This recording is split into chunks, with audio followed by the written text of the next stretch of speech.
another Good Takes podcast. Excited I'm to dive into the second part of Two Towers. Looking forward to it, Sam. Yeah, no, I'm that this so far is the one I've been looking forward to the most, I think. There's the most to say as far as I'm concerned. Story like I don't know. As far as not plot, but interesting character moments. For sure. All right, well, let's just dive right in. Yeah.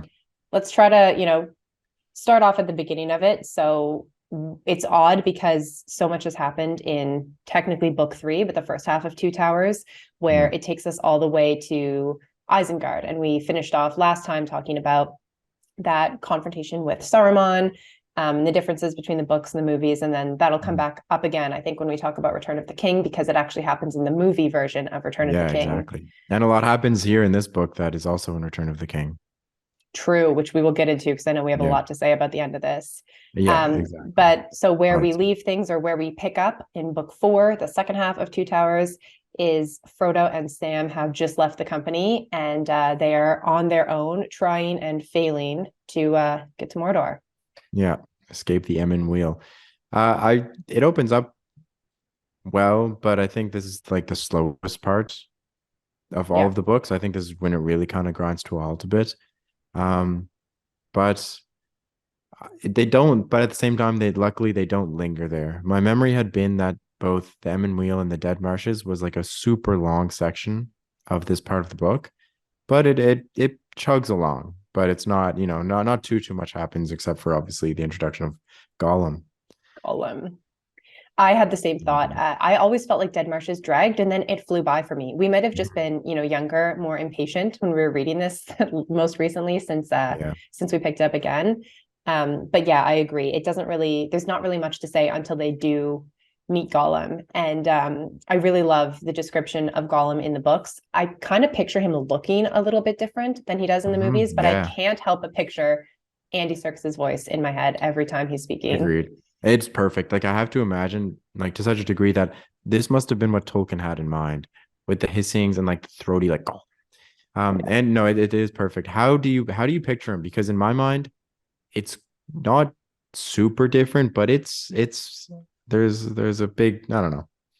There's something almost like fishy about Gollum in the Yeah, movies. yeah, You sure. know what The I mean? Like he smell or always the looks kind of wet. sliminess. Yeah, Yeah, he just looks a yeah, little slimy. And obviously he's CGI'd, although done really yeah. well. So I picture him a lot uglier in a weird way. Like he's kind of cute in the In the movies. I books, know you mean? that's not in the books. I picture him like uglier, Yeah, like yeah, almost like totally. an Agreed. old man that, how Bilbo Like describes disgusting. himself. Yes, disgusting. In the first book and movie, Bilbo describes himself as butter spread over too much bread. Yeah, Like yeah, yeah. that is, I think Gollum is supposed to look like that too. And I picture him having more hair, but a Yeah, lot same. grosser and coarser. Yeah, What and do like you it's just like picture? like super gray, like matted. The Yes. closest thing that I could give without just like because I can't project my mind's eye here, but there's a moment in the third movie when they're going over Gollum's like history, and there's one Yes. scene when he first crawls into the mountains and his face is like really pulled back and his skin is just a little darker. Like one his skin is described as like black or dark green, like much darker in tone than the Gollum in the movies. But it's more like Mhm. that, kind of like what you said, where with the scraped over, like just this like more of a person, and less of a creature, but in a grosser sense. Yes. And Well, like I don't know, like yeah, I think the human look of him would be a lot grosser. It's easier to, I mean, calling Gollum cute, I understand is a stretch, but he's got these big eyes and he just the looks big blue eyes. Yeah. animalistic. Mhm. Yeah, but if he looked more human, it would be really disturbing. It So would be maybe that was a conscious terrifying. choice. And like sometimes like I picture like him like walking on two legs and his arms just like way down and like just like a really and then when you picture it in like a less charitable way, you kind of understand Sam's position. Like for instance, if I was on this quest here and this thing that I'm seeing in mind's eye just comes up, I'm not like that was the stuff of nightmares. And to hear Yeah. all the tales of this creature, like I think that Gollum is one of the things that the movies does like excellently well. They do a lot very well, but um, in the book, I think it suits the character better. The Yeah. description Yeah, I think so too. or And I think you make a figuratively. good point. It's easier to understand I understood Sam's perspective a lot more throughout the books. I'm just Mhm. like, oh, I get it. Gollum kind of Yeah. sucks, clearly untrustworthy. Whereas in the movies, you're kind of like, give this kid a chance. Yeah, yeah, But yeah, I was exactly. Team Sam way more in the books. Hmm. And Uh, so the meeting, I mean, at this point, throughout the Emon Wheel and even the Dead Marshes, it's pretty accurate. Like the movie version and the book version are as close as I think you could get in an adaptation. yeah. um, but there was a few things that are different, namely Frodo.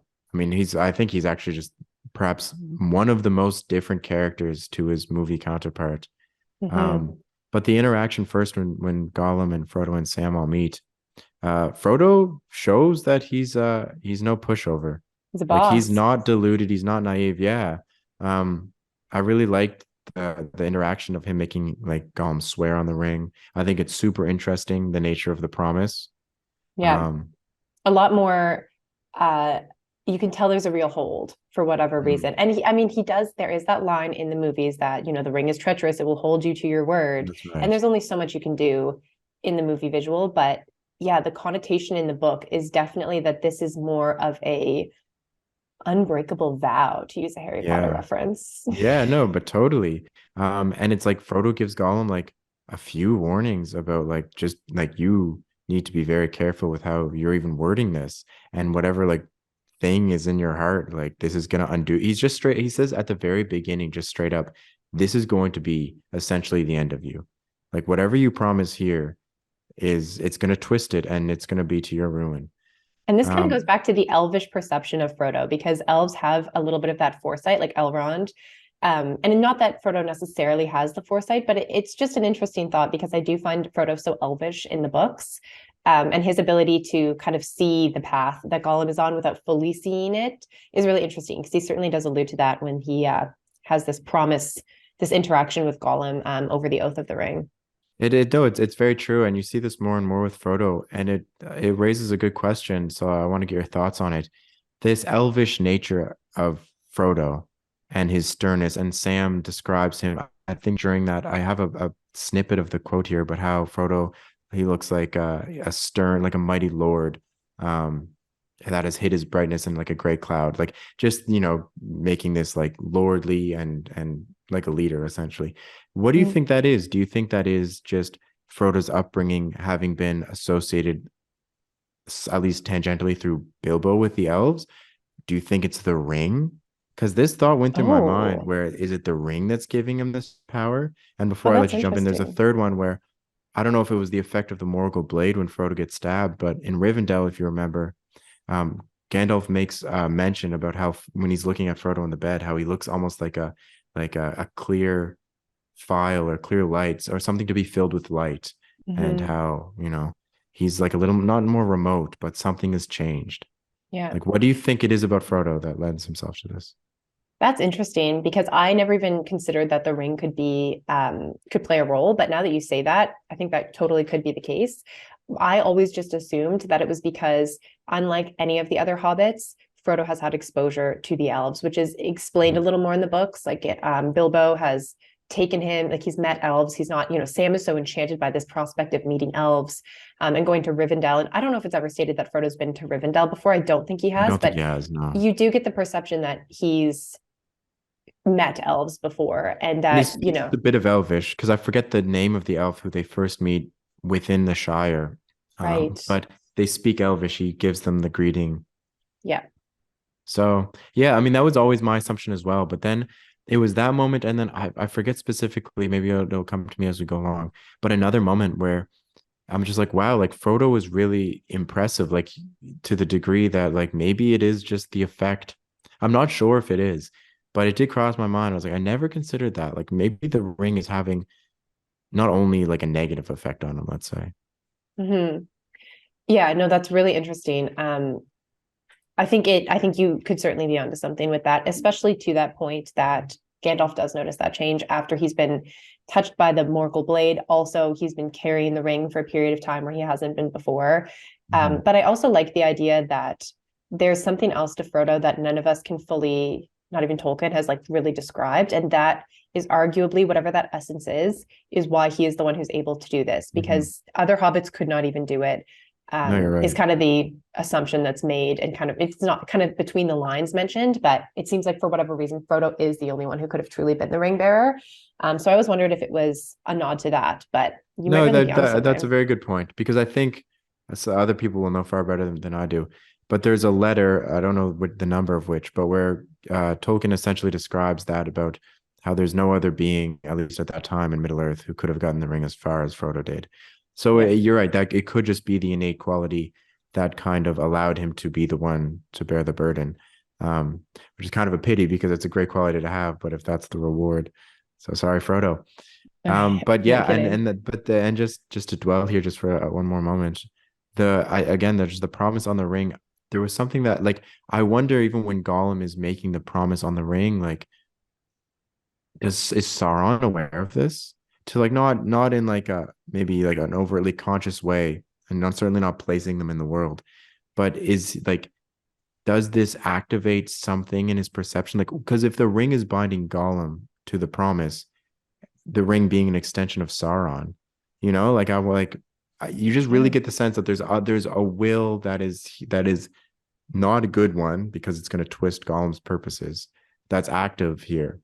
that's cool. And I just yeah, I don't know. I don't think that Sauron gets that sense, because if he was able to understand the goings on of the ring, then he would understand the intent that Frodo wearing it all the time had. He'd know its location, which he clearly doesn't know. yeah, sure. And again, oh my gosh, my Harry Potter references are flowing, but I would almost liken it to Voldemort's Horcruxes. Like Voldemort doesn't know when a Horcrux is destroyed. He doesn't Right. feel them. And I think it's because the two items, the Horcrux and the ring, are both items that are made with like ill intent. They're made as evil, and the evil of the maker is downloaded into this item. But that's it. And they are really only, I mean, in the ring's case in particular, it really only becomes uniquely Sauron's when Sauron is wearing it. When it's on its Yeah. own, as much as it wants to get back to its original master, because that's, OG evil and how it can create the most destruction. I do think it has a will of its own. And even though that might be guiding it towards its master, Sauron, he's not completely aware of it, because as much as they are one, and that's referenced a few times too, separated, they're not as strong as they Right. will be It's more of together. like the corrupting factor, I suppose, that is the uniting force here with them. Because Sauron is afraid that someone, so I Mm-hmm. guess it will, like a mighty Would use warrior, it. essentially Aragorn will rise up and challenge him. Yeah. Um, and And he that's why wouldn't the have ring is that fear if he treacherous. didn't think that it would work, at least to a large degree. Totally. Um, And so the ring yeah. treacherously, purposely tries to um whatever take over those people, or the way it abandons Gollum, and back to the Mhm. beginning of the first book, because it does want to get back to its master, but it can arguably be used by anyone, which is Sauron's fear. He doesn't even assume anyone would get rid of it or try to destroy it. His fear is that someone else would use it, like Aragorn, to your point. Yeah. That's Yeah. cool. So okay. So super interesting. I thought that was a cool little introduction to Gollum, and it just again gives you more insight into how the ring operates. He's a disgusting little creature, and Sam is Poor right guy. to distrust him, but they're very dependent on Gollum. So then I guess yeah, the Dead Marshes was also an interesting section. Again, yeah, like we said, didn't go on for too long, and it's quite similar to the books. They make reference to the Nazgul a few times flying over, and one thing I noticed is this isn't shown in the movies, but the Nazgul seem to have like a blinding effect. A few times Frodo Yes, loses his sense when he's on the that's cliff, right. for instance, in the Emon Wheel. He loses his perception of sight, and I think it happens again in the Dead Marshes. Yes, and I think it also happens when they go past Minas Morgul. He loses Yeah. his sight, which is, we'll get into it later. But yes, he loses his sight a few times, and I wonder. It seems uniquely to happen to him, because Sam doesn't Yeah, seem to lose his exactly. sight. So I wonder if that's again the treachery of the ring, kind of trying to incapacitate him so that it can be found by the right people. Yeah, yeah, That's exactly. I really thought that cool. was just kind of interesting because it wasn't overtly mentioned, but then it happened. Like it's brought up, but it happened a few times. I was like, maybe there's like something's trying to be said here. Hmm. But yeah, how did you like the section of the Dead Marshes? Yeah, I liked it. I agree. It was pretty similar to, like, the movies did a really great job, especially of the visuals of depicting it, and the people Mhm. underneath the water. So creepy.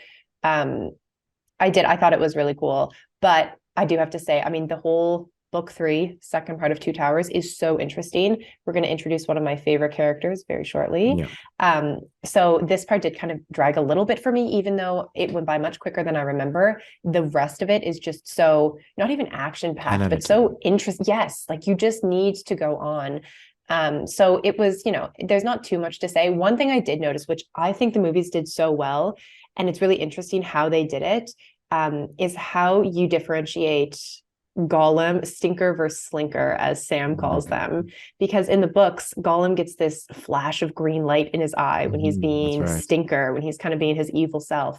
But I love the back and forth in the movies when it's showing the different camera angles of Gollum and he's talking in his like nicer, high-pitched voice as, Master wouldn't hurt us. We swore to Master. But then on the flip side, evil Gollum Stinker has this like deeper, more guttural voice. And it's just so clear in the movies, the back and forth and the internal dilemma he's having, which you have to do in the movies because you don't have the same subtlety in terms of actions that you can really show as well in a book. I really liked that. I think both the book and the movie do it in a way that works for that type. But yeah, it was just a really cool difference I noticed, and I really like the movie's version of that. No, I think you're right. And like you said with the camera angles, I think it was a really clever way of doing it. And when the brief moment where the kind of Smeagol banishes Gollum, he stops having, and I think it happens in the book as well, where there's long periods anyways where he doesn't have like the throaty Gollum like choking. But in the movies, it's very obvious that it's like that's the association. And then it comes back when Gollum gets captured. So you're right. The movies did a wonderful job of that. I mean, I think the movies did an excellent job with Gollum just overall. But to go back to your Harry Potter mentions, it is a similar thing with Voldemort, where I think that the intention is for this thing to appear a lot more like harrowing. Like Voldemort, Do for you mean that instance, like he doesn't Voldemort's have the supposed to red be? eyes. He doesn't have like the like the movies. He looks far creepier in the first film, in the Philosopher's Stone, than On the he back of does. Quirrell's head? Oh, that gave Yeah, me yeah, like that's a nightmares. way cooler or at least scary, intimidating interpretation. So the only thing I would Yeah. like knock against the movies is Gollum is like you said, like a cute little thing, but it's not it's very minor. It's probably for the best because if we had to watch for 6 hours the horrific interpretation or vision of Gollum that we seem to both have in our heads, yeah, I think it would be kind of sickening. And I guess you'd never So sympathize with them because a huge part of true. Frodo's journey with Gollum is, I mean, they do a good job of bringing this up in the movies as well, but is Frodo's hope or like not hope, but like secret like desire or need for something in Gollum that can be saved. There's a passage when they try to feed him the lembas bread in the books, and he's like, okay, like maybe you can't. Frodo to Gollum is like, maybe you can't eat this, but then he says, not yet, or like at least not yet. And it's Yeah, like, what does that mean? Like, is there's this right. clearly a secret hope that like maybe the good, like you, like when this thing is gone, or the ring, the thing being the ring. It just goes to to show the strength of Frodo's character. I think also Frodo really wants that hope for Gollum because he needs to believe in that hope for himself because the Yeah, ring yeah, is totally, obviously exactly. developing him too. But he understand. I really like when he said, and it's in the books and the movies when they do finally encounter Gollum and he understands Bilbo's pity for the first Mhm. time because Yeah. he was very adamant, and there's that scene in the first movie and first book Fellowship where he says, pity Bilbo didn't kill him when he had the chance, and Gandalf, pity, it was pity that stayed his hand. Mhm. And Frodo seems to finally understand that once he's face to face with him. So yeah, I think it's a really powerful perspective of Frodo on how he, views Gollum as a little more, but then Sam is the more everyday character there, just like, what is this absolutely Mhm. horrifying, treacherous, evil creature? Yeah, it's like the So I both get sides it. of the audience where it's like we have the benefit of like having the pity as well because we are not involved. But then you also see it's like how can you sometimes, especially in the movies, but even in the books, it's like don't be so naive. Like this thing is clearly evil. But the thing about pity, you're right. Like that is one of the more beautiful like narrative themes throughout the whole text. And it's very important. And it without that, what Gandalf says is literally true, where it could rule the fate of many. Frodo even debates, I believe, with Gandalf in his mind during this moment because Sam mentions like how he's talking to someone like, and it goes Right. back to what we were saying in the other episode, where it's like, is there? I don't think that there was like a true dialogue between Frodo and Gandalf at that moment, but is there some connection Hmm. that maybe Gandalf is a little more aware of. I don't know, but I like to um, believe there is. I think that's very beautiful. And Gandalf is such an otherworldly creature, yeah, character, that it makes sense that he could, like you said, he's not consciously having a conversation with Frodo, but that his spirit is exactly still the serving as spirit. a guide. Yeah, And still, Frodo thinks Gandalf is dead at this point, which yeah, is yeah. just so harsh for me. Exactly. I always forget that. That is just like, yep. Because I mean, we'll see here once we get to Ithilien about Frodo's perspective on maybe the fate of the company. Oh, Um, it's tragic. But first, we need to introduce one of the best characters yeah, in the hold on. books Let's go that, through the before we jump to Ithilien, I think because once you're out of the Dead Marshes, like you said, it's a little slow. But the way, like the description of the lands out directly outside of Mordor yeah, and right before it, very well done. Because nothing like the Black Gate is interesting. But there's a few chapters in this book where nothing really progresses the plot, and you really just get the environment is all that's described. But it's done really well. Like it really gives you this like heavy feeling. you Um, feel like you're there. It's so you really immersively do. described that you're in it. I do remember, and jumping way ahead, and we'll talk about it in Return of the King, always feeling thirsty when I was reading the Sam and Frodo chapters because it's just, oh, it's brutal. So yes, Tolkien's description of the environment and how he so painstakingly describes every detail. At some points, someone might feel like, wow, this is a lot. And like you said, it's not progressing the plot, but it's putting you right there in the scene. Mm. And that is very cool. Yeah, like these like you just really feel like you're there more so than many other books that I've read Oh, where, and definitely. like always and sure it's done to like an almost an obsessive degree, but even like the sense of direction where it's just like it's laid out so well. You know the things that are on their left and their right, and you know if they're facing west or east. And you mentioned last time about how like the moon, the cycle of the moon, also like helps orient you in the story. It's really well done. But you really get that sense, especially here, like more so than I found in other parts of the book. Yeah. I found myself referencing the map a lot because I always go Yeah. back to the maps at the end of the books just to kind of see where they are and where exactly the path is leading them. And yeah, to your point, you can just see it was so Tolkien must have had that vision so clearly in his mind that he needed to download it. And some books do leave a lot of that up to interpretation, and the background sometimes looks blurry if I'm trying to picture it, but Mhm. never with Lord of the Rings. I know exactly where I am, and it's very cool. Exactly. Yeah, because you're trying to think, it's like, okay, like are they east or west or what's on their left or right? But you're always situated. Anyways, I thought that was just really cool. Like how it's handled. But then yeah, I don't think there's much more to mention on the Black Gate, aside from Gollum revealing that there's another way into Mordor. But that more or less happens exactly the same. In the Um, movies. yeah. And then so Yeah, that gets rid of Thillion. that's right. Well, and so that's exactly it. So at this point, they're in Ithilien and they see that battle. So Mhm. before they even run into Faramir, who is one of my favorite book characters, it's really Wonderful. interesting kind of how the hobbits perceive this battle. I mean, there's one quote where it's Sam's view, and it says, this is the first time Sam has ever seen a battle of men versus men, and he did not like it or did not like Right. what he Yeah. saw.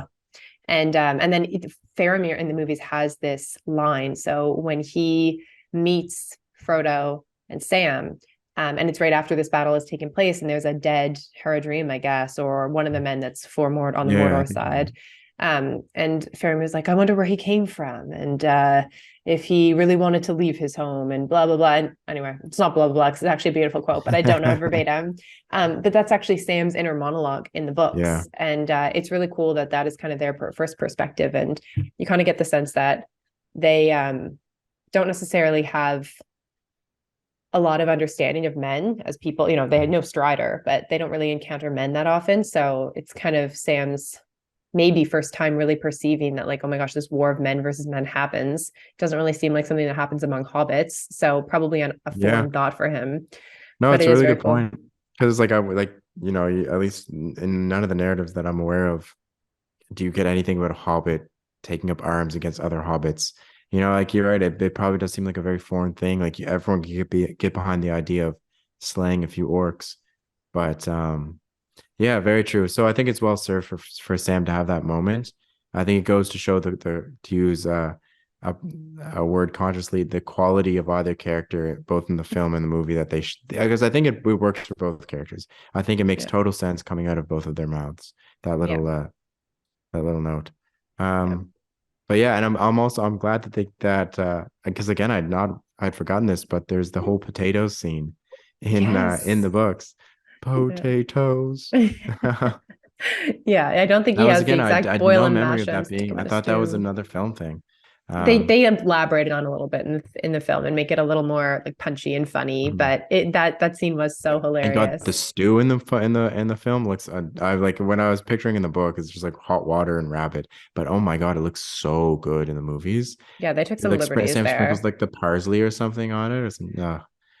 It's like No, thick it and does look good. You know, creamy. there's a It's bunch of Lord wonderful. of the Rings recipes books actually, so could always Oh, trial okay. one and see. Why We'll do a not? little reveal who has the better rabbit stew made or whatever item we want to try. But I Yes. always thought the stew Rock looked mutton. so good as well.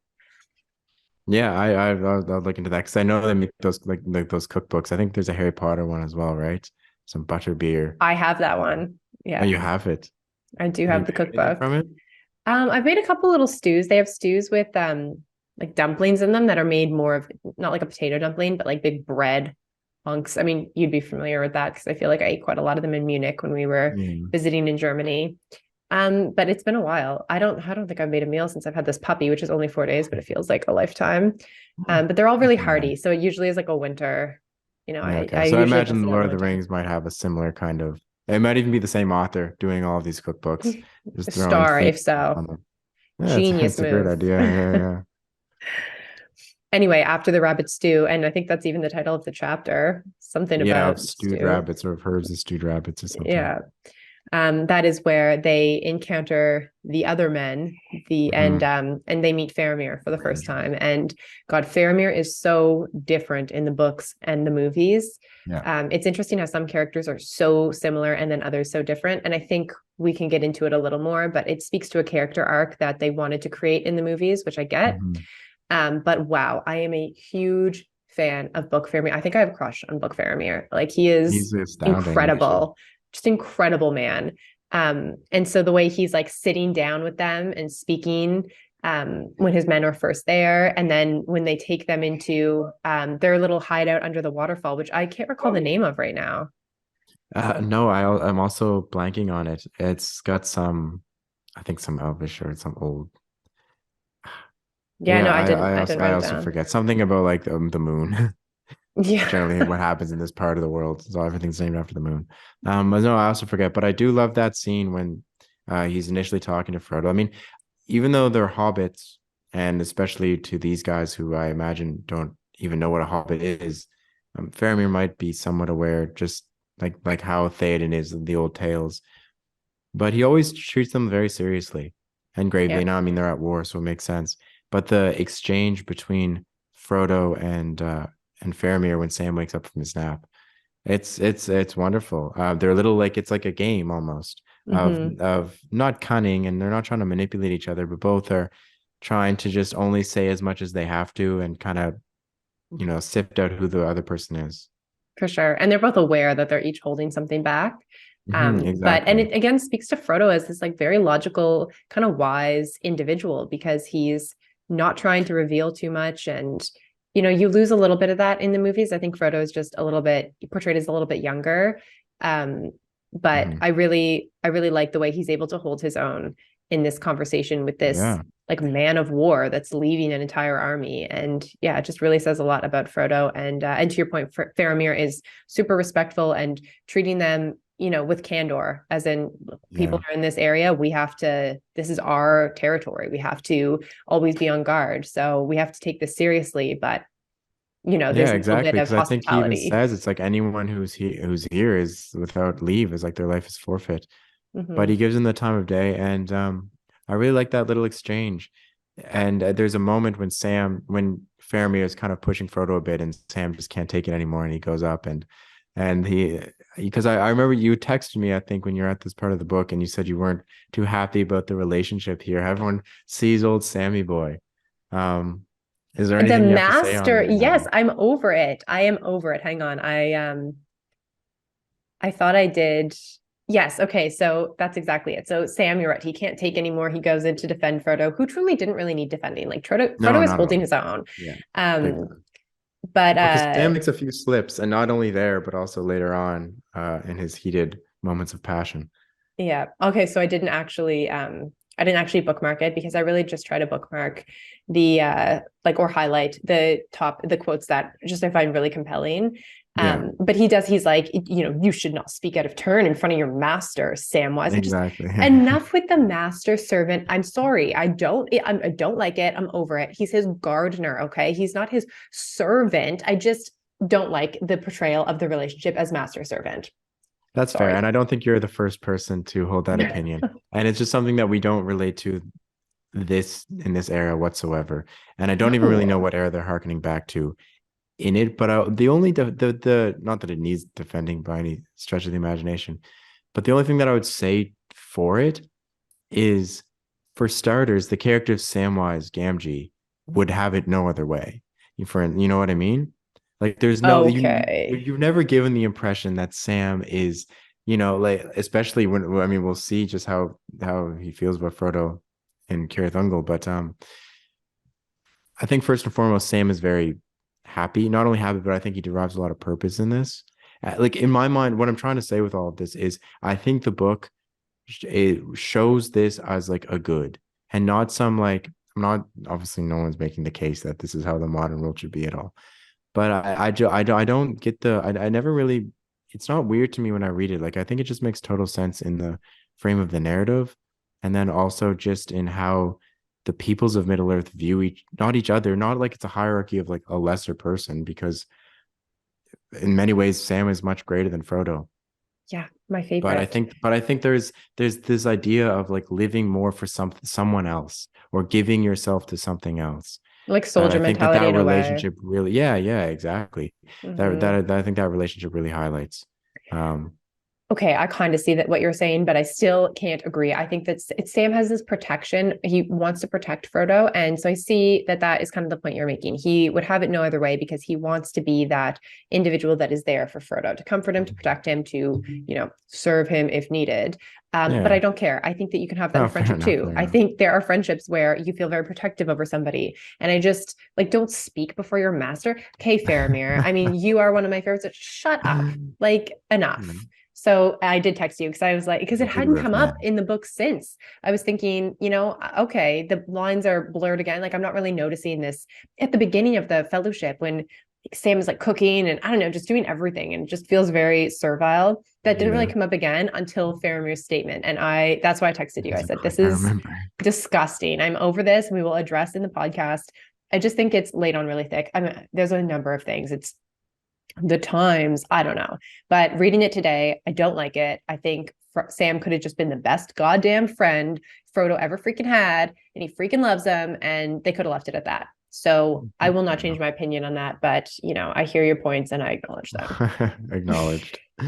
But yeah, so I mean, aside from that, there's still like a reverence that's held between all three of these characters. They, like you said, there's like a candor, like some element of respect. Faramir is very aware that Frodo's holding back a lot, but it shows the depth of his wisdom and his, like, not his foresight, but he pieces together much of the puzzle. Yes, I was Just dancing impressed by around what that. Frodo said. Yeah. And that's what he says Um, when they're walking away. He's kind of like, you held back more than half of what you really should have been saying. And that's why I purposely directed the conversation to my brother, because I understand these conversations, like what you have to say does not need to be said among all my men, but I see you. Exactly. No, and that's very wise, because at that time he wasn't aware that it was even the ring. But you're exactly right. He mentions how he steered the conversation, which is another awkward thing, because he also picks out very quickly that Frodo and Boromir did not end on good terms. Yes, And perceptive he's totally Faramir. understandable of it. And not in like a, I know, like he says he knows his brother, but not in like a condescending way, but just of like, I know the pride of Boromir, and like, so Mm-hmm. whatever you're saying, like, it makes sense. Well, and in the Um, movies, Faramir seems so shocked when Sam finally jumps in a moment of rage, and in this in Osgiliath, and we'll get into that big difference because they don't even go to Osgiliath in the books with Faramir. Yeah. But Sam is like, "Do you know what happened to your brother? He tried to take the ring from Frodo," and you just see the horror on Faramir's face, like, Yeah. "What, Boromir? That's like No." that's the thing that begins to sow the seed of doubt in film Faramir. Yeah, I Yes, think but anyways. book Faramir never even has any doubt.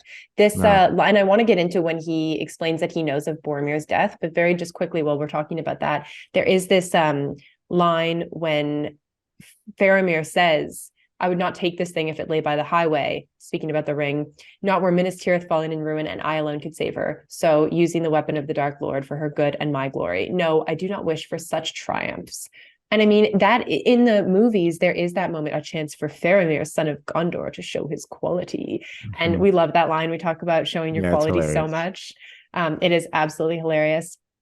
And the Denethor, like one son, the prodigal son, and the son that never leaves. There's very much some vibes The there. slow But turn of Boromir right. Oh behind my Faramir's God. shoulder. Return of the King. I can't wait. I can't wait to talk about that more because that is one of my favorite scenes when Denethor thinks he's seen Boromir, but it's really just Faramir. Yeah, It's so funny. Obviously crushing for Faramir, but so funny as an audience. But no, it's in the books. Faramir is very aware of who he is. He's very secure in that belief, and he knows who Boromir is and holds no ill will to that because there isn't this weird sibling rivalry or this need to one up, not necessarily one up one each other, but be seen as prove equals in himself. their father's eyes. Mhm. Yeah. So he knows who Boromir is, he knows who he is, and he knows that their differences are just part of them both. And that's what I Exactly. really like about the book. Faramir is very confident, wholesome individual, also feels elvish in a weird way, and just this like He above. does. Yeah, it's like I think it's more because someone says it. I think it's Sam. He mentioned something about also he's like, you mentioned how my master has an elvish air or something. He's like, you do too. And I think Faramir says something like, maybe you're just perceiving like the blood of Numenor in me. Because I Yeah. believe both Boromir and Faramir are related, like the stewards Yeah. are related, like they have Numenorian blood, just Yeah. not to the degree that Absolutely. Aragorn does. Yeah. But also to like the quote that you mentioned there, another telling one to his character is how he says like he doesn't love the sword for its sharpness or the arrow for its swiftness or the warrior for his glory. And that's something that I'm surprised they actually didn't put in the movies because I think that's actually just a great thing for any, let's say, like masculine warrior character, you know? Like I think that that's a great kind of modus operandi where it's just I love only that which they defend. Like I'm not out here killing Haradrim because like I love the battle. He's just Yeah. like I have no like I wouldn't if there was any other option I would take it. And it speaks to that greater purpose that a lot of Yeah, these characters do have. There is a higher purpose, there's a greater good, there's something worth fighting for, not just the sake mhm. of fighting, which is like a very infantry or soldier Exactly. mentality that a lot of these individuals rise above. No, Um, totally. but anyway, we did. So we moved on a little bit, but to just go back to that initial conversation between Faramir and Frodo, and again, another kind of elvish sense is that dream, but it's not really a dream that Yeah. Faramir has of seeing Boromir's body in the boat. And he explains, my eyes were wide open. I would have thought this was a dream, but my eyes were open. Mhm. And so I understand in the movies, they probably don't want to cause confusion, like what it does Boromir have foresight or what's going on here. So they do just position it, in my recollection, as a dream in the It's a little movies. ambiguous, but I think you're right. I think it's leaning more to a dream because he's like, Yeah. but what's more than this? He was my brother or something. Like it's alluding to the fact that like, yeah, the way it's filmed, yeah, it's a little more ambiguous. Yeah. But But it's very it's a cool great how he scene. explains it. It's Yes. very And beautiful. Boromir, So or Frodo rather, not knowing that Boromir is dead. And I like how they do that in the movies too. And he's like, if something has happened to Boromir, I would have you tell us. And exactly, yeah, even though there's he just had they his don't have that issue. trust. Oh, they do and they don't because Frodo like there is the moment where Faramir does. It's not the same in the books exactly, but it is more of like he has to explain that he's like, or like, how did you? I was hoping like you would tell me. It's like I thought like this is what makes Sam jump in. I think because he insinuates that Frodo killed Boromir. Or knew Um, something about yeah, it. And yeah, but that's true. for his little funeral session, I guess. What do you think that was in the books? Is it a dream or did he see it? I got the sense he was like, my eyes were open. I Yeah. thought this would have been a dream. I think that there is this theme throughout the book of being connected to nature and to one another in a deeper sense. And I think even in today's world, people have those moments. And I mean, this is a very Totally. superficial example, but you know, when you're like about to call somebody and you hold your phone and they call you, Yeah, yeah. or like you're having a Everyone thought. has that experience. If someone's looking at Totally. you and you just sense it, or there's even many anecdotes of just like twins who Mhm. are just like, Connected. so believe what you will, but yeah, you're right. There's totally in Middle Earth in Tolkien's world, there is absolutely like this idea that there's there's a few realities stacked on top of each other that are always playing out. I mean, like they speak often directly of it when like a will is Mhm. combating. There are But other yeah, forces I at think work you're than right. just I that of think it did evil. happen, and I think that there's a quote that lends itself to that because Faramir asks what the make of the boat was, and Right. essentially being like because I think they do bring up the question of how did it survive like the rocks and the falls of Raros, and then he's Yeah, like, well, where did the boat come from? that's But right. when again showing the intelligence of Faramir is when we mentioned this briefly, but how Frodo then after learning of Boromir's death, he then like a dread falls on him. He's like, well, then the whole company is probably dead. I highlighted this one because it made me sick, and now your tale fills me with dread. For if Boromir was then in peril and was slain, I must fear that all my companions perish too. And he really feels that for a moment. Yeah, And I feel for Frodo as if he's not alone enough. I mean, thank God for Sam, but as if he's not alone enough already in this journey and now thinks that everyone died. that would Um, be horrible. Like I oh my don't can't God. even imagine how he felt. That was a very it was a very moving scene Yeah. in the films because it's not something I ever thought of before, especially when you're watching the films. You learn that Boromir's, I mean, we know Boromir's dead, but Frodo learns of it, but that is never brought up. He never asks, Hmm. like, do you know what happened to anybody else by any Yeah. chance? Like, But I do like um, how Faramir comforts him and is like, well, I doubt the enemy made this entire funeral procession for exactly. him. So you're probably got at least one or two people still alive there. Yeah, that's what But I was yeah, it leading hurts you. exactly about his like intelligence because I didn't even think of that. Like I was like, oh, like Frodo's like he just has to go on this whole journey now, like thinking they're all dead. Yeah. But as you said, Farmer brings up, it's like they wouldn't have given him a funeral procession and like put orc blades and um Yeah. I really like that scene. I forget now, perhaps you remember the horn is not with or no, they find the horn in two parts of the river, right? And that actually comes up in the book in Return of the King and the movie. Remember, Denethor in the movie is Just sitting with holding him. it, Yeah. and that'll come up in Return of the King book as well. So it's no, it's not the horn. It's this vision that Faramir had. And I think also the fact that Boromir had not yet returned to Gondor when they knew that that was his plan. It's been quite a while at this point, right? Faramir Um, mentions that they had heard the horn of Boromir, which is crazy that's to me. right. I So know. I again, think I that's think that lends another itself to what you said. Sorry, you connection think it's wise. another? Yeah, yeah, Another connection. I don't think they could have yeah. literally heard it No, from its location. because the one thing I don't want to dwell on this too much, but it crossed my mind when you were talking about how you were looking at the map. Tolkien was obviously very well versed in distances, and I mean he uses archaic. I mean, we use the metric system growing up, and I Hmm. think obviously as an English I think there's a mixture of imperial. He uses league, he uses Yeah. miles, um, but the map I don't think is correctly to scale because like he talks about like leagues that like I would Google Translate or Google Translate. I would just try, I would like look up like the distances into kilometers, and it was like the distance between Rohan. Gandalf says as far as like the crow flies, the distance between Orthanc and I think Minas Tirith is a couple hundred kilometers. But you look at the map, and it does not look like that.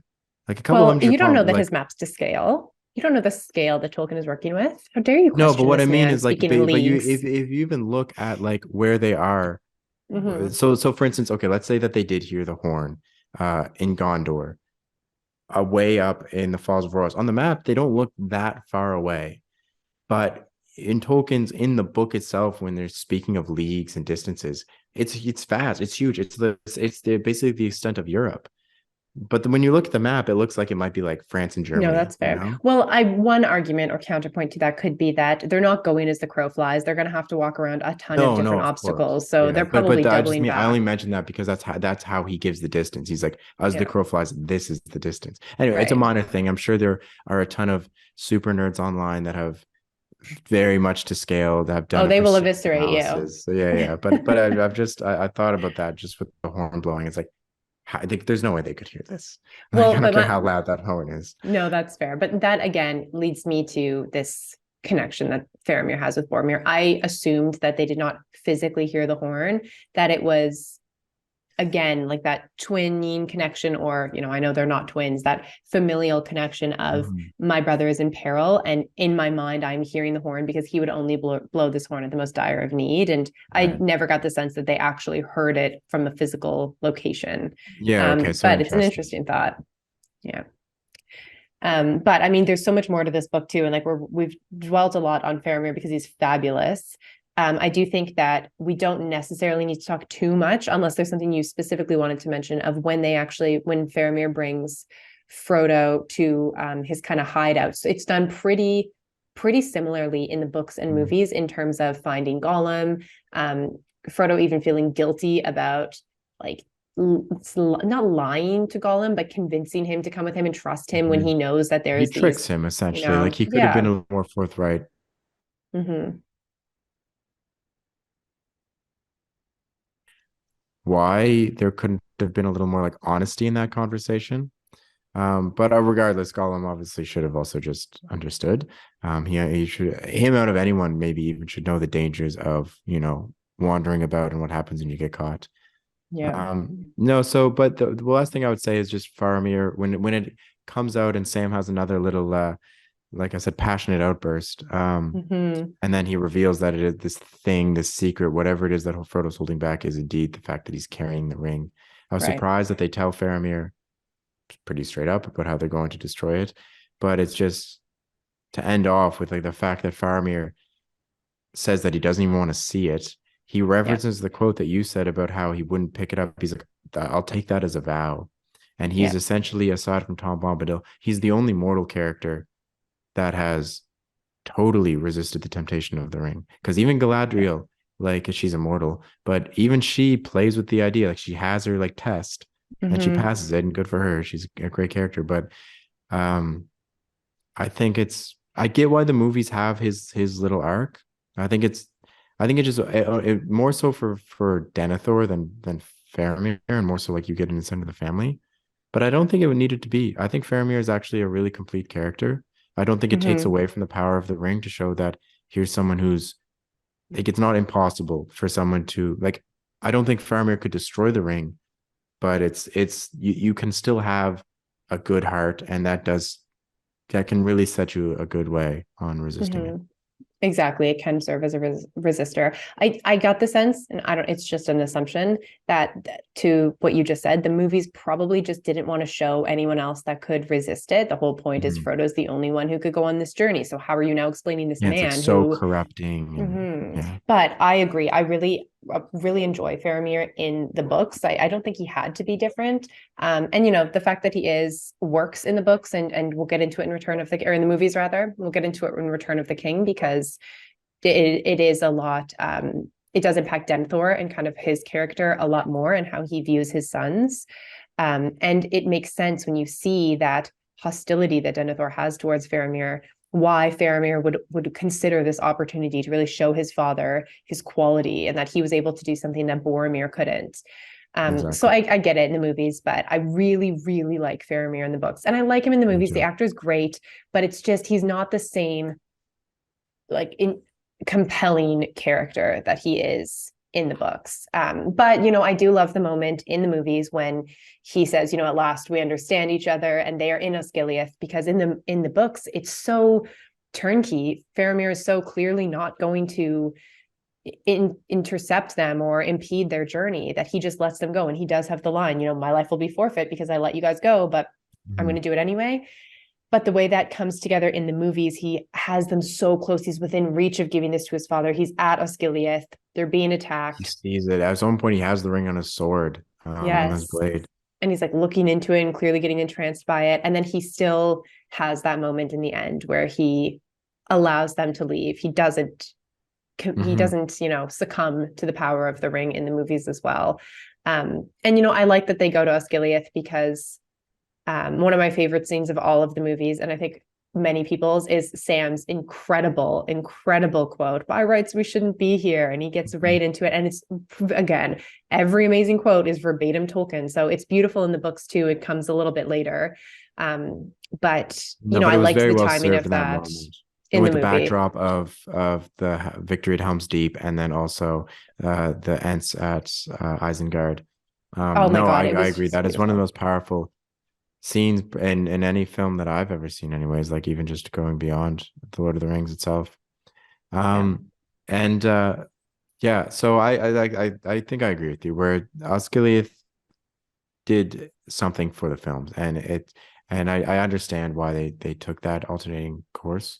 Hmm. But like you, for me, Faramir is one of the greatest characters. He's got that Gandalf kind of wisdom to him. Can't go Hmm. wrong. But before we move on from there, I did just about, because I just see in my notes here, because I had mentioned about the promise or the oath or the swear on the ring. Right. Faramir essentially makes Gollum promise again. So he's doubly bound in a lot of in a real sense. And there's this Right. little quote here where Faramir is questioned about the name of the pass that Gollum wants to take the hobbits on. Yeah. And Gollum tries to deny, and he goes, "It's like, no," said Gollum. And then he squealed as if something had stabbed him. And then he admits, Hmm. yes. So it's like, again, it's just like he's doubly bound by these oaths and these promises, and they're having, it seems anyways, like a real effect, like something has stabbed him, like he's Like an trying to eternal war. manipulate his way out. Yeah, exactly. Or even that, because there's a beautiful moment, and we'll get to it, and it happens to where they take Sam's speech in the book, but it happens in Osgiliath as well. And I think it's also plays into Faramir changing his heart is Sam's speech. And there's a Hmm. moment in the films where it even shows Gollum's face, and he looks like, for the first time, like he like is like empathetic or sympathetic to what these hobbits are going through. Yeah, you And you see get some something like humanity that in him. later in the book, and we'll get there once we get. But first, there's two things. I mean, Minas Morgul, and then of course Shelob's Lair that we should go through. Oh my God. And She Loves Lair is one of the most disgusting descriptions I've ever read of anything in my life, but I couldn't stop reading. I'm Yeah, such an I love that arachnophobe. chapter. And I love that whole scene. oh, It's wild. It's okay, way. but before we get there, it's Mhm. way better than the movies, did you say? Yeah, it's a creepier, but both. Yeah. Creepier. It absolutely is. But I mean, to just keep going chronologically through the and pacing ourselves through the book. Yeah, I mean, after this, after they depart from Faramir, they are now, getting to Minas Morgul and having to climb up the stairs. One thing I made note of is they really talk in the books about how quiet hobbits are and how they're unassuming. People can't really see them. And that actually makes a lot more sense as to how they're able to sneak into Mordor. And I mean, they do a great job in the movies of showing how Gollum gets them all around and circumvents these main trails. But I thought that was really interesting that there is a lot more credence given to the light foot of the Hobbit and how they're like Mhm. not really making any sound whatsoever. No, you're absolutely right. And then doubly so with like their cloaks, like the elvish Mm-hmm. cloaks. And no, I think you're right. There's more of an emphasis on their pad feet, Yeah. because there's even the moment before they get to Minas Morgul where they're hiding under the bushes, and then they're just running across this whole country essentially open. But I think even at the beginning of the whole book, like Fellowship of the Ring, when Sam and Frodo are first on their journey, like a fox walks by, and it's like it wouldn't have even noticed them or something like this. Where it's like even animals, which are very alert, have a hard time picking Yeah. up on a little hobbit's trail, unless Yeah, they're eating and then exactly. they leave their They're snack Limbus wraps. breadcrumbs.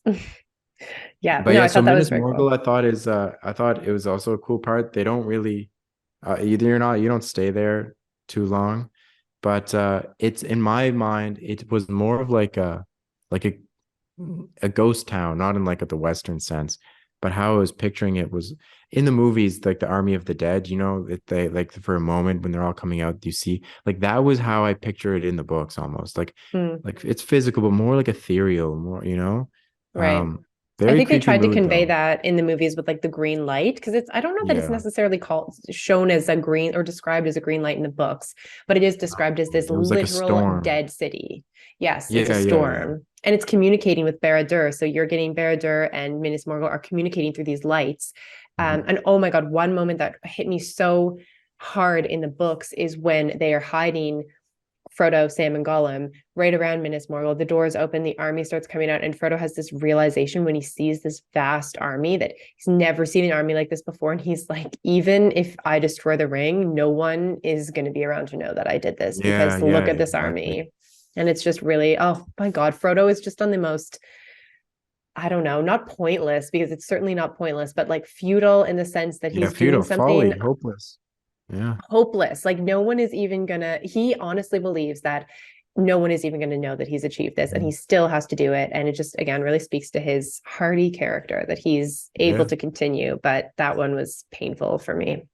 No, it's a super powerful moment. And again, it's not something that, again, like for obvious reasons, you don't get them in the film, but you don't think like that. It's just like in my mind, especially because having read them and watched, like being so familiar with the story for so many years now, for a first time reader, I don't know if it's blatantly obvious how tied Sauron and the ring are, you know, where it's, I don't know, it seems, and someone can correct me, or you can correct me, but it seems like there's more of this idea of like, you have to destroy the ring because Sauron can't get it. And if he gets it, we're all screwed. Like it's Mm-hmm. beyond anything. But it doesn't seem to overtly make it clear that by destroying the ring, you also destroy Sauron, which is what happens. But I don't, and I think it's like, it seems anyway that it's left less clear, which is why Frodo can have Mm-hmm. that thought where it's just like, this army, no one can defeat this army. And he even says like, and this is going to only be one of many armies that's going to Yeah, come out of Mordor. that's right. This is going to have no effect. Well, that's an interesting point. I think you're right. It's not clear that, and again, maybe we are wrong. I mean, I'm sure that at the beginning of Fellowship, there's that explanation, Gandalf, and I'm thinking of the movies right now because I think I know them verbatim, but when he's like, Of they are like how he one, the ring and the endures Dark because of it. Lord. Yeah, yeah, yeah. Yes. No, I Yes. think that's made clear in the books as well, but I just don't know if it's like overtly hammered your head. It's like, and when the ring goes, Sauron will finally be Right. defeated. And maybe nobody knew that that was going to happen. It depends Yeah, on the level of power Sauron's got back to. But I think also it's not just defeating the ring, it is because we have to put our trust in men, even though they're weak. Well, shout out to Elrond, because men in the end do destroy these armies. They defeat them. yeah, They defeat the Helm's Deep army. They defeat the, oh my God, the Pelennor Fields. Oh, I can't wait to get there. But yeah, men are as much a catalyst to the victory as Frodo in many ways because they do defeat all of these other armies that seem undefeatable, but in the end are clearly exactly. not. And they put their faith back in a king, and someone right out of legend comes and unites them. You know, where was Gondor? It's like they don't know. They're not asking that question by the end of the movies. They're united. No, So you know, exactly. yeah. And so I just thought that was an interesting point, but I did really like that moment. And something that happens immediately after that is when the Witch King um Mm-hmm. is like sitting and he's sniffing them out and he's sensing the presence. Very creepy, very unnerving. And I think Frodo, again, like you Terrifying. said, I think blindness overcomes him. Yeah. And again, like me, like so familiar with the story, but even going through that section, I have like anxiety. I'm like, oh my Oh my God, like God. if I was in this situation, like I would find Collapse. a way to immediately end my life. Oh my Like, God. I'm No, it's just like like, it would feel hopeless. Like, how do you go on? He is a lot of fortitude, Frodo, as a character, and it's really impressive. And it's interesting because later on, closer to the end of the book, when Sam overhears orcs speaking, this is after Círdan, so we'll get into it, but just to comment on that, they say the Witch King felt unease, like he felt a presence. There was something there, and hmm, he sent a message that we need to be on guard and watching. And it's just, yeah, it's really interesting that there was that connection. And they do that in the movies. It's clear that the Nazgul have this connection to the ring. They kind of sense when it's close. They get this for whatever the sense is. Frodo's presence is creating so that in them. But it is described it's so terrifying in the books. Like it really they're creeps me out. way more scary in the books. Oh yeah. Like even Yeah. even in Fellowship when they're being hunted, like the movies do an excellent job. Like I picture them exactly the same. But yeah, like the Weathertop scene, or just when it's just the hobbits, or you're just Sam and Frodo, and like you see it off in the distance. It's super well done for what is essentially like could be not a cheesy foe, but it's just like like a Black Rider. I don't know, but it always fills me with dread when they're on the page. Yeah. Um, yeah. So then they begin the climb, I guess. Uh, That's right. And one of the biggest discrepancies between the books and movies that I really don't like, and I don't think it was needed, is Frodo sending Sam away in the movies, which he never does in the books. I hate that. I guess it's supposed to, in the movies, show the treachery of Gollum. He's capable of sowing this discontent even between the best of friends, but I don't like it. Like Sam is, not only is Sam super devout essentially to Frodo and willing to go with him to the end, but Frodo understands that too. And the Frodo in the books would never succumb to the treachery of Gollum and genuinely believe that Sam wanted to take the ring from him. You know, and I just really didn't like that. I don't know if you agree with me, but I didn't like that part in the movies. And I don't think it's needed, because reading the books and seeing how they go through Shelob's lair together, I just don't think Frodo had to be alone for that journey in the movies. No, I ultimately I agree with you. I mean, the scene in the films is always a tearjerker, you know, he always gets very emotional. But you're right, because in the movies, especially, like it vindicates everything that Sam, like the part of the, even though everyone knows, is aware that Sam is, you know, he pretty much hits the mark about the character of Gollum. I think the prevailing idea should be, but Frodo is right, you know, or like the idea, like how you mentioned about the theme of pity. But in the films, when the manipulation is so successful in Frodo and Sam walks away, it's like he leaves. It doesn't make sense, because like the book Sam would never, even if Frodo had said those same words, Sam would have just trailed Frodo. So Yeah, it was very out of character, I think, for everyone true. except for Gollum.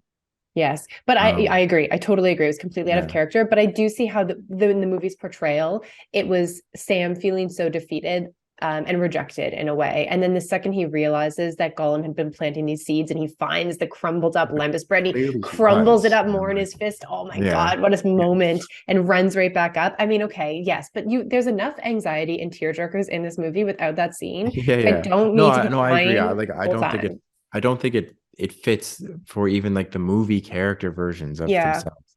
yeah. I don't mind the scene, but it's never. I always hate Frodo in that moment. I always want to, you know, choke him That this out. is why Frodo gets so much hate, because in the Yeah, movies he's just a yeah, little bit totally. different. I mean, he's still a great character. Elijah I think Wood he's is it is vastly different, perfect. He because is. He is there's a vastly moment on the different. stairs before they get to the cave, the tunnel, where Mm-hmm. Sam says again how like this there will be some final trick, and Frodo's like, yeah, like there will be, and like we have to spring, like he doesn't say those words, but it is essentially, it's like yes, and it has to happen. He's like, Yeah. because we couldn't have got through the marshes, we couldn't have got through them and Wheel. You're right. And then, but Yeah, the unfortunate thing is like we have to go and see what his trick is, because exactly. We have to keep there's no trusting other this way. untrustworthy character because we Yeah. literally have no other choice. Which brings us to the tunnel. And oh my God, the description of the stench is the grossest part for me. Briefly, I can't. before we go in, because I just want to dwell just for half of a second on, is literally right before they enter, where it's Sam gives that his version of the speech in the book. Yes. That is where it Mm-hmm. happens, and you get that moment where uh Frodo, it's very beautiful. I think in many ways it's us moving, and maybe in some ways maybe moving in the book for different reasons. But it's you know, Sam gives, like they have the, I want to hear more about Sam, like the ending I of the love second that. and the You've speech. forgotten the most important character. Exactly. It's like, I was being serious. It's like I love that, just sums up both of those characters so well. Anyways, Yeah. they fall asleep, and it's, I think, believe it's Frodo in Sam's lap, and Sam's like hand is on his forehead and holding his other hand. And Gollum comes before he wakes them Yes. up, and he's looking at them. And it's describes like, and for like a moment, like the light was out in his eyes, and he was just like a very old hobbit, Oh my just gosh. looking. I'm so glad you brought that up because I forgot, but I quoted this as well. So it's, for a fleeting moment, could one of the sleepers have seen him, they would have thought that they beheld an old, weary hobbit, shrunken by the years that had carried him far beyond his time, beyond friends and kin, and the fields and streams of youth, an old, starved, pitiable thing.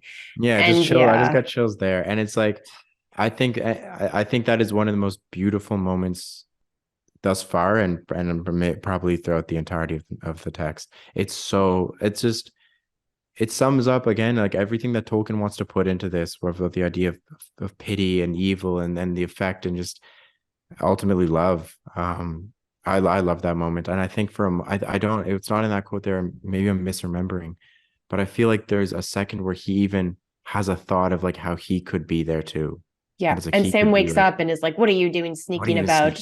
And then he's yeah, right and it's just back to like it's heart Gollum. wrenching, and it's like you understand, I get it, Sam, but it's like, but you kind of, you don't get that in the movies. Again, you get that scene where Gollum has like his big eyes, and he's like, for half a second you see like maybe he sympathized with the Hobbit, but When that Sam is was giving his that yeah, speech in the movies, exactly. yeah. And so because they happen at the same time in that respect. Yeah. Anyways, I think a very moving scene that Yeah. is why yeah, I don't know, just worth mentioning. No, I'm so glad you brought it up because it slipped my mind in thinking about Shelob and her horror.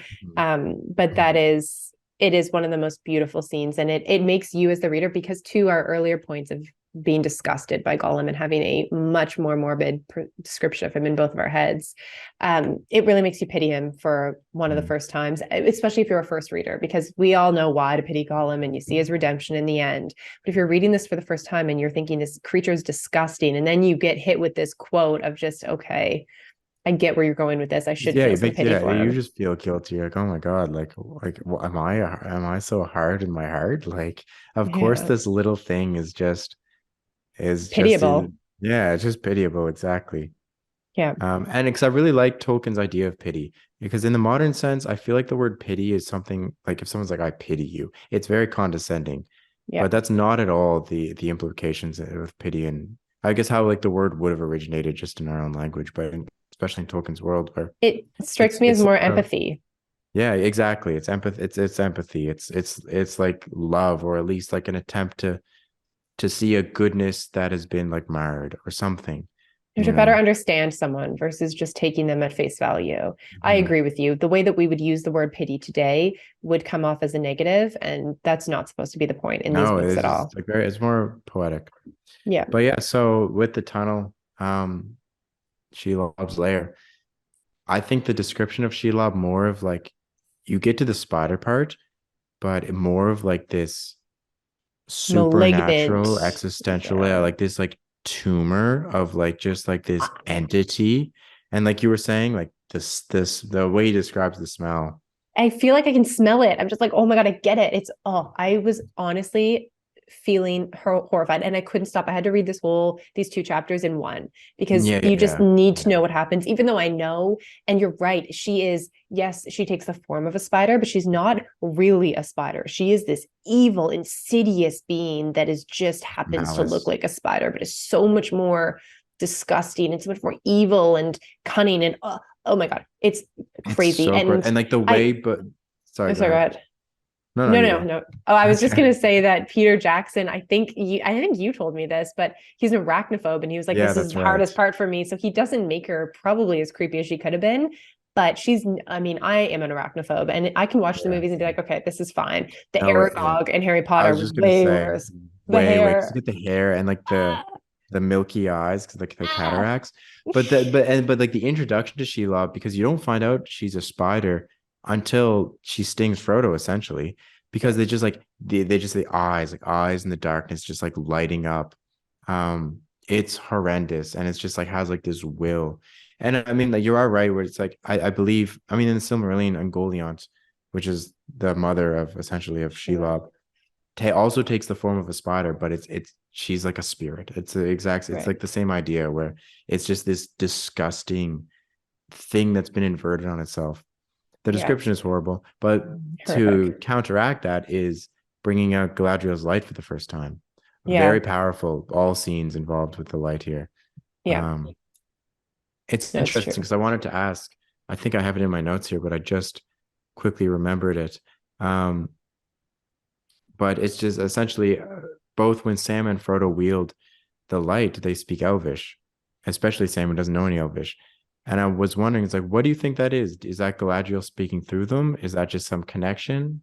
Is I think it's it just the power of what the gives light them of the words? Arendelle. Yeah, because they say the words, and then they say he knew not what he had spoken, for it seemed that another voice spoke through his through his clear, untroubled by the foul air of Mhm. the pit. I think it is just the essence of the light of Arendelle, and Yeah. that it encapsulates that. And if you're a, I mean, maybe this is a reach, but I do think if you're a worthy holder, in the face of danger, it will guide you to using it to act as a power against the evil that you're facing. And so because both of them are using it in that way, they're able to have it kind of channel through them.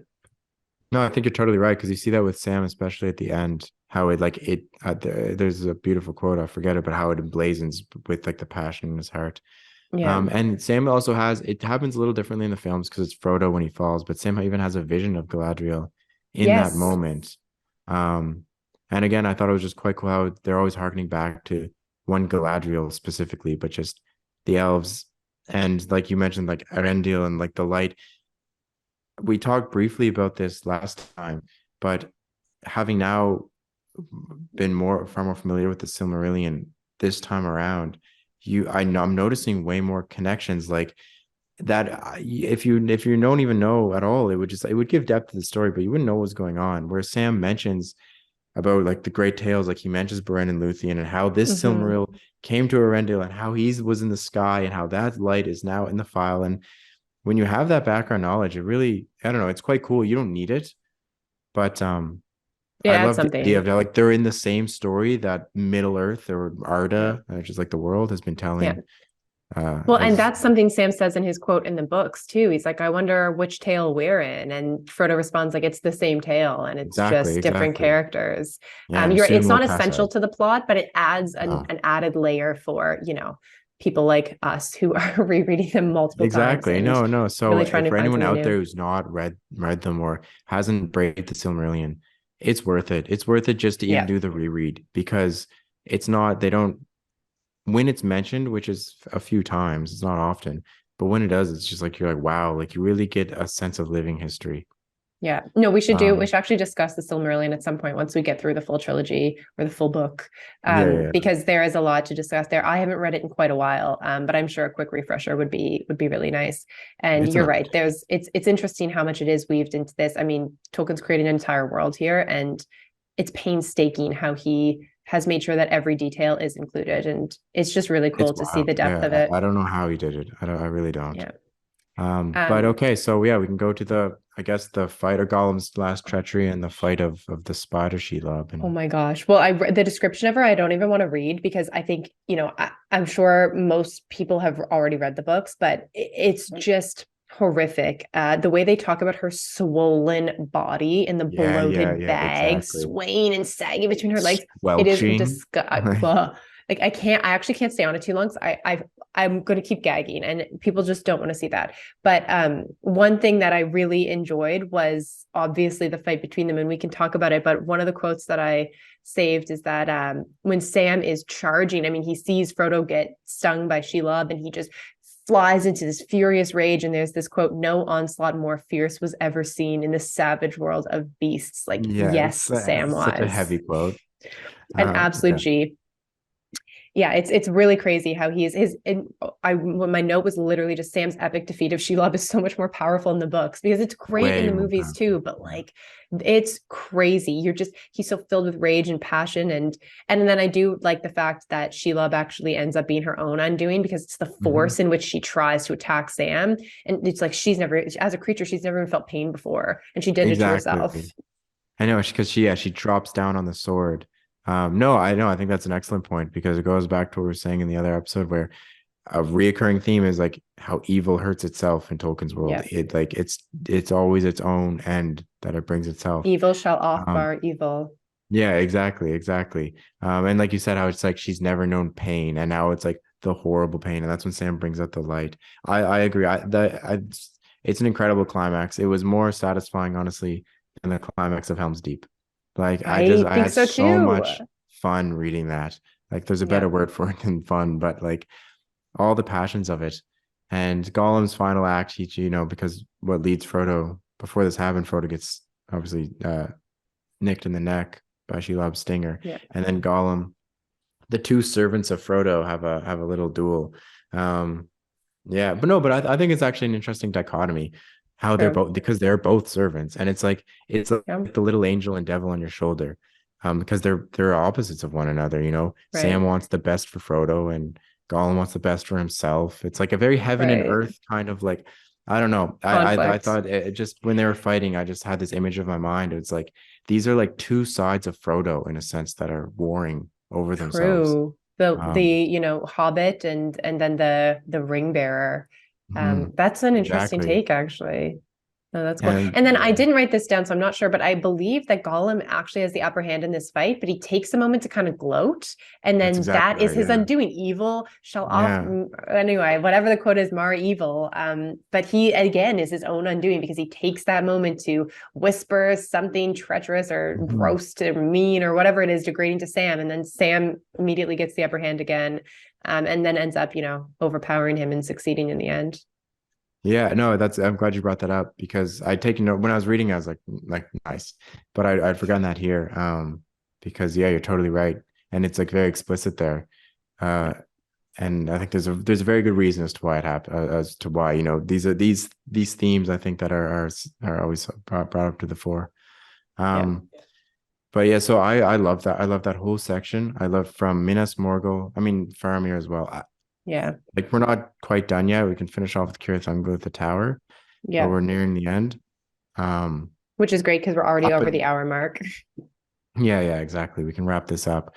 But we get to the choices of Samwise.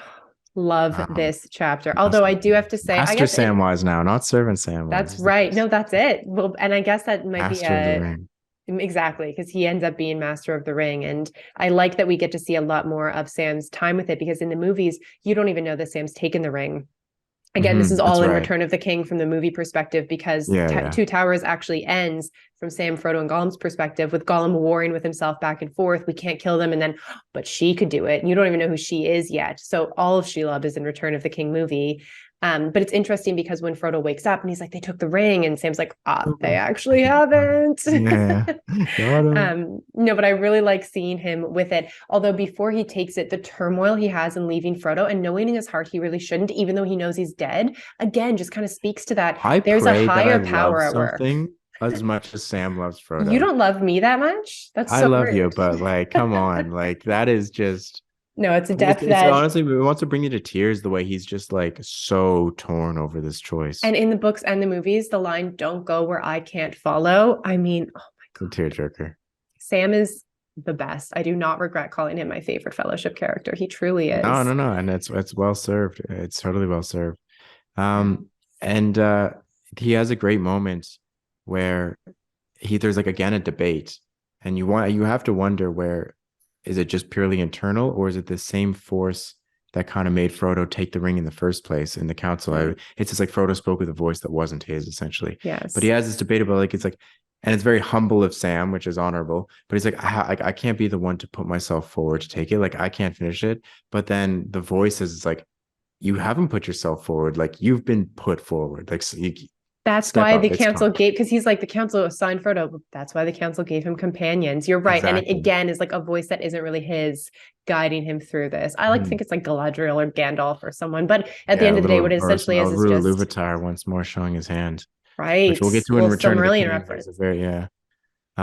But no, I think it's because like I think it's like Sam's heart and his nature is what allow. I don't think it's always some. I don't. I wouldn't think that Tolkien is saying it's always some higher power that's No. acting down on the characters.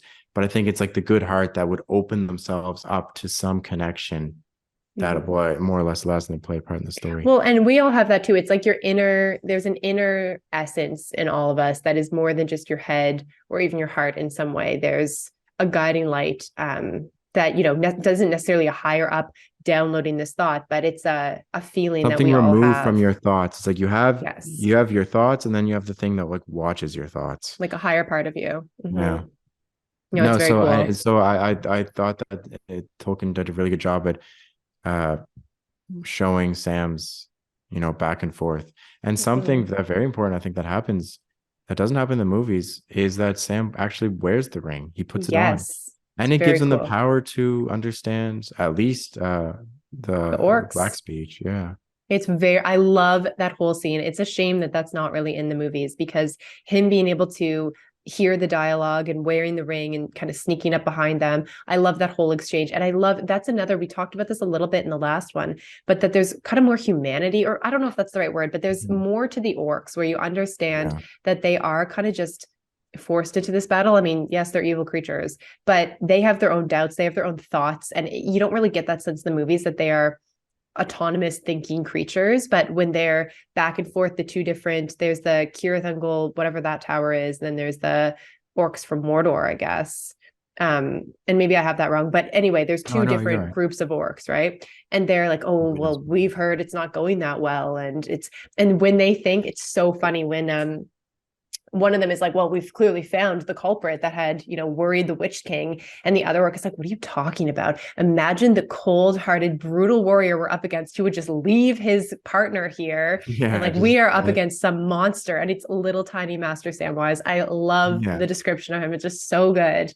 They do it's kind of do very that in the accurate. movies when Sam has that moment where his shadow is coming up the stairs and then they're all freaking out. And then he just comes up and that's for my old gaffer. Oh Yeah, my I think God. that moment is coming up in Return of the King. I think that might also be a verbatim one. In the books. Um, Oh, I'm sure it yeah, is. I Every think I time don't I love a remember. quote, it's Tolkien always. But no, it is really cool that he's wearing the ring, that he's hearing these orcs, and the way he's following them. He's so courageous. And you're right, he's a pretty not timid character, but in a way, he doesn't want any power. That's for sure. He Yeah, wants a simple life, and he's a very courageous, brave individual when it comes down to it.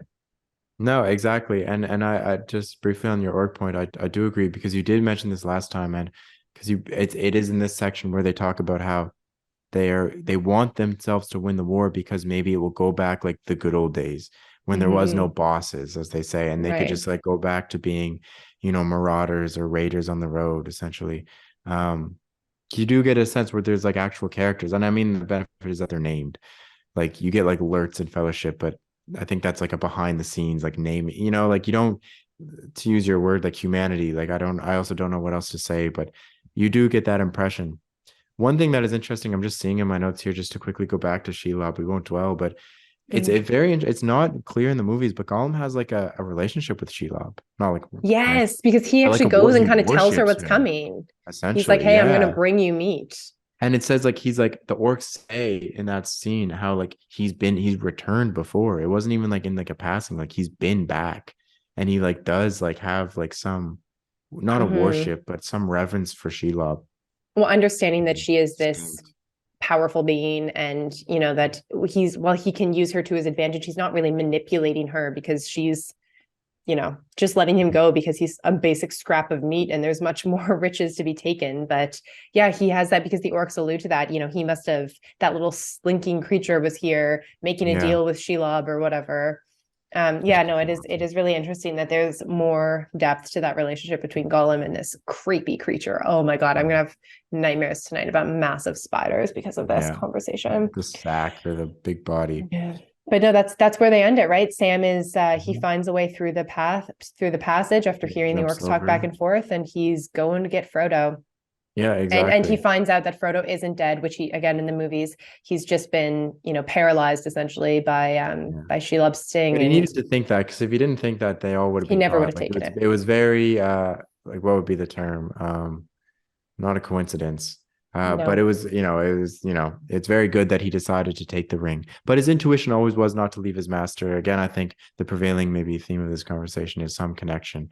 And he Yeah. clearly has that with Frodo because his intuition was right. Don't leave Frodo Yeah. because it's going to be Frodo that has to take this thing to Mordor. To the very end. Yeah. Well, I can't wait to get into Return of the King because everything's going to come to a head. And, I think we'll divide it up again because we're almost at an hour and a half here. So Yeah, there's so yeah, much to talk about. So, I think next time let's chat through the first part yeah. of Return of the King, which is going to take us back Exactly. to the hunters, as you were calling them before, but a little more Aragorn, Legolas, Gimli, Merry, Pippin, Yeah, Gandalf, get some action again. Theoden. Another war. Yeah, Well, I do love wars. Pelennor Field. So looking forward to Yeah. that. And then, of course, we'll round it off going back to Sam and Frodo and seeing where this all pans out with Master Samwise.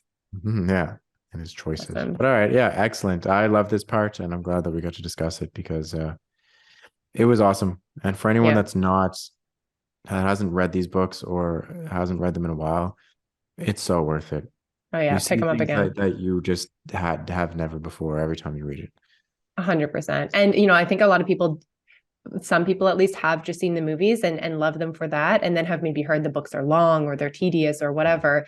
But they're worth the read. If you're a fan of the Yeah, movies, it's totally worth it to get this perspective and to understand that so much of what we love from the movies, obviously, but kind of goes without saying, but is truly from Tolkien. So to hear it in his own words and read it in his own words is really magical, honestly.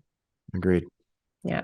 But anyway, it's been great. I can't wait to end this off. I mean, I think we're going to have a couple parts to Return of the King. So we're also going to have to go through the appendices, but we will Yeah. dive into it next time. So looking forward to it. Yeah, agreed. Nice All talking right. to Well, you. we'll talk then. You too. See ya.